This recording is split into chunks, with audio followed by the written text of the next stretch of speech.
Maya po oras kabalin. Kaya taming mabinuga per sa GNN TV 44, magyela rin mga panahon at lokal istoryang dapat yung abalo, kapamilataning garantisado, kompleto ang pambalansing informasyon. O rin po rin balita may kalap ngayon Huwebes, November 13, 2025. Kaya ko po Benny Ginto at iti in News Force, Pampanga. Agpangking Comelec, tukluking migit 350,000 kareng peparehistro bilang bayong botante para king barangay at sangguniang kabataan elections. Tukluking migit 350,000 na katao ing peparehistro bilang bayong botante para king barangay at sangguniang kabataan elections o BSKE ang makatakdaking November 2026. Agpangking report ning Commission on Elections sa Comelec inyang Martes, November 11. Agpangking datos manibat October 20 hanggang November 9, tukluking 356,429 ing kabilugang bilang dareng aplikante para king voter registration. King bilang areti, 297,600 ing peparehistro para king barangay elections, kabang 58,821 naman para king sangguniang kabataan. Paya kamarakala bilang dareng aplikante, iba't king Calabarzon na ating 75,936 arehistrado. Tindukyan na itining National Capital Region o NCR na ating 49,342, ating Central Luzon na ating 39,841. Kaya be mo naman kareng rehiyo na ating mata sa bilang a peparehistro, ing Central Visayas, kabang 1,686 naman ing peparehistro lalam ning Register Anywhere, Anytime program ning Comelec. Agpangking Comelec, magwala-balaos ing voter registration period hanggang May 18, 2026. Inya naman, amuyutan na lang ning komisyon, reng hanggang kabalen, lakwas na rin kayanakan na magparehistrong maranon bang makisan metong king daratang alala. Ako po, Patricia Mamangon para King News Force Pampanga. Balitang tuto, King Balen, susuyo. Determinado ya Congressman Pogi Lasatin, nabanten niya isa pang Bataw Watershed. Patunay keti, yung pamagpasa ng resolusyon king Kongreso, ay ni-report ng Patricia Mamangon. Pinasa ni Pampanga 1st District Congressman Carmelo Pogi Lazatin Jr.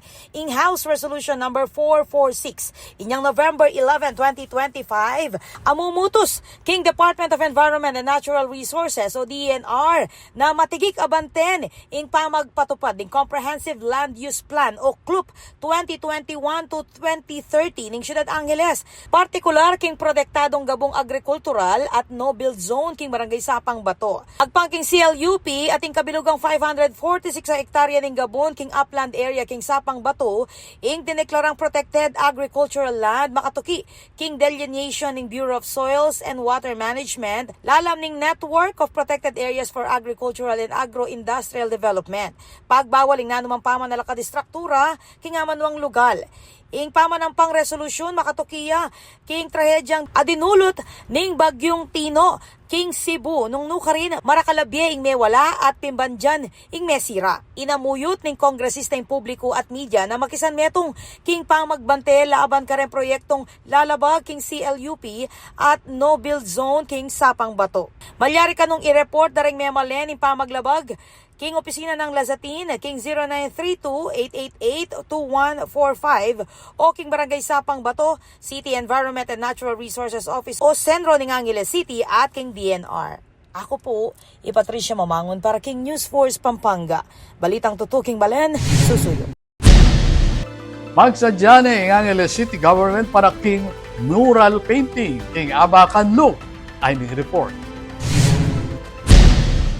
Inumpisa na nening City Engineer's Office ning Angeles City Government ing pamamintura kareng pader at posti na ning tete king danya na ning Abacan Loop bilang pamagsadya king papalapit ng mural painting project ning City Government. Kapag nasaning proyekto ing gawan niyang mas makuli at makayamayang pasyalan ing Abacan Loop at ing kalapit na dike area bilang pamagpapakit king lokal asining at kultura kabang papanatilya ning ing malinis ating masalese paligid king syudad. Ing inisyatibong iti apeli muna ng Mayor Carmelo John Lazatin II kapamilatan ng City Tourism Office partine ning programang pang-urban renewal ning syudad. Kapag nasa naniting isulong ing pamagpaulaga king public art at lakwas pang pasiknangan ing pagkakakilanlan dareng Aguileño. Ako po, Patricia Mamangon para King News Force, Pampanga. Balitang tutuking balen, susuyo. Atin pa mga paling balita, kimpa magbalik ng News Force, Pampanga.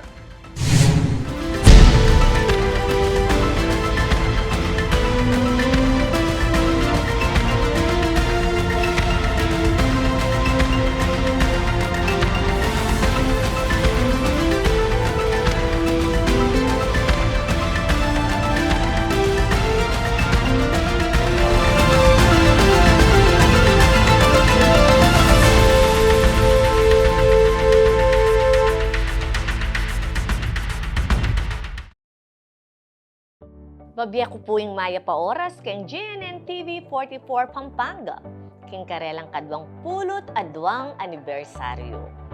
Ing GNN TV 44 o ing dating Infomax Channel 8, amibayit keti king Ciudad San Fernando inyang 2003, ing menimuna at ang gangeni, manatili king pamamaya makabaldugan at maulagang balita para ka rin kapampangan gamit ing amanong siswan. Magsilbiya pong tete ing istasyon ban ipayabot karing kabalen ding maulagang impormasyon at dapat tamong abalo, king patas at balansing paralan. Ing GNN TV 44 Pampanga, magsilbiyang kayadwangan ng City Government of San Fernando, ban ipabalo at idake la rin programa at proyektong gagawan tamo, ban lakwas lang dakal ding makinabang at midinan kebaluan karing katamong susulong king syudad. Pasibayo, happy 22nd anniversary GNN TV 44 Pampanga. Isunduyo sa ingustong pamagbalita para karing Fernandino, para karing Kapampangan. Luwid ya ing istasyon para karing Kapampangan. Luwid ya ing GNN TV 44 Pampanga. Luwid ya ing Ciudad San Fernando.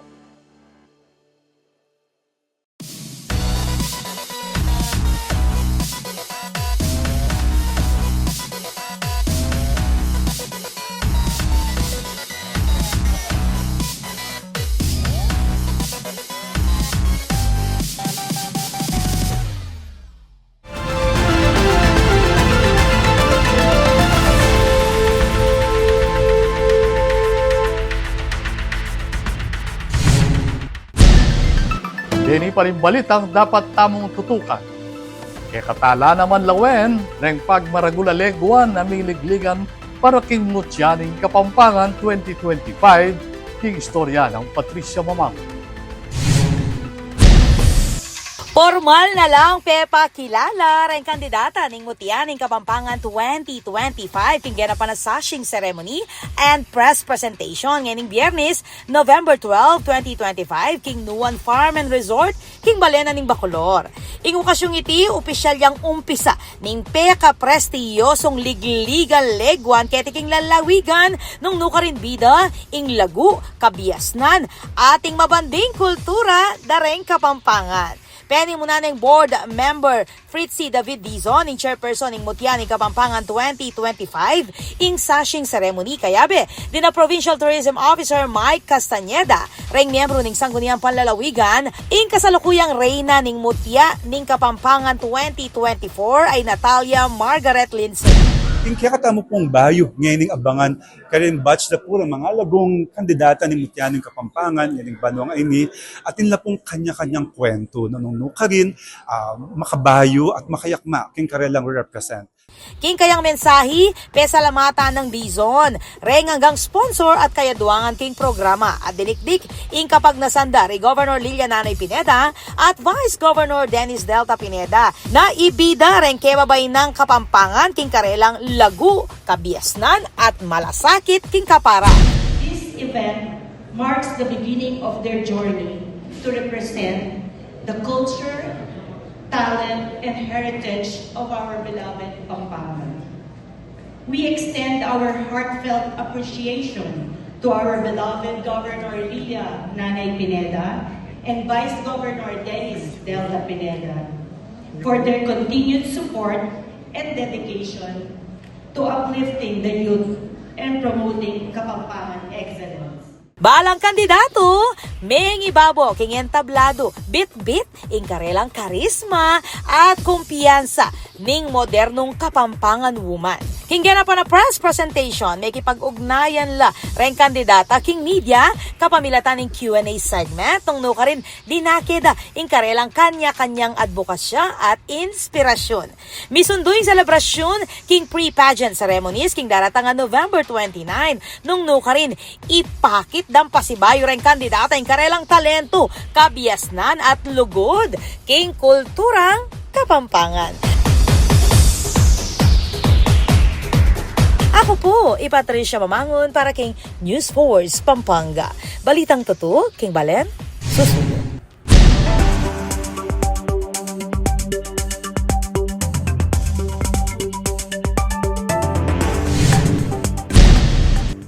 Kaya katamong pakibaluan ng bili ng panahon king lalawigan, kilo ng 24 oras. Ang napangking pag-asa ng babante na bagyong Juan, agyang atyuna king luwal ng Philippine Area of Responsibility, masikan pa mo rin yung dadala ng angin at pamanuran. Ikititi, king dayong 280 kilometers west of Itbayat, Batanes, ating sikan na angin na 95 hanggang 115 kilometers per hour, at papunta king north-northeastward, king bilis 10 kilometers per hour. Mauran pa mo rin king bandang extreme northern Luzon, ala na mga liwang weather disturbance, kakit ing pag-asa.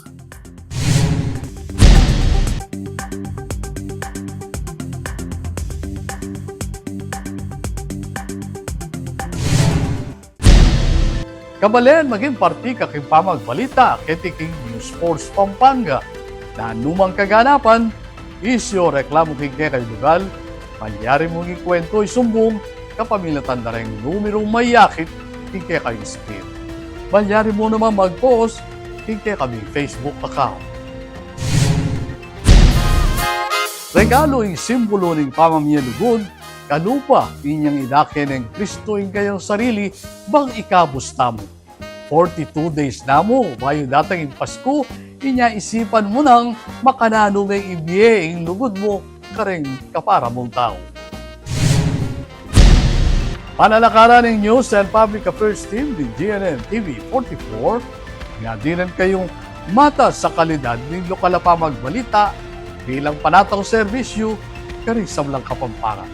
I'll venue lang ining webis na may kalapa istorya ketiking probinsya. Yako po ibenigin to at iti ing News Force Pampanga. Balitang tutu, ing Balen, susunod.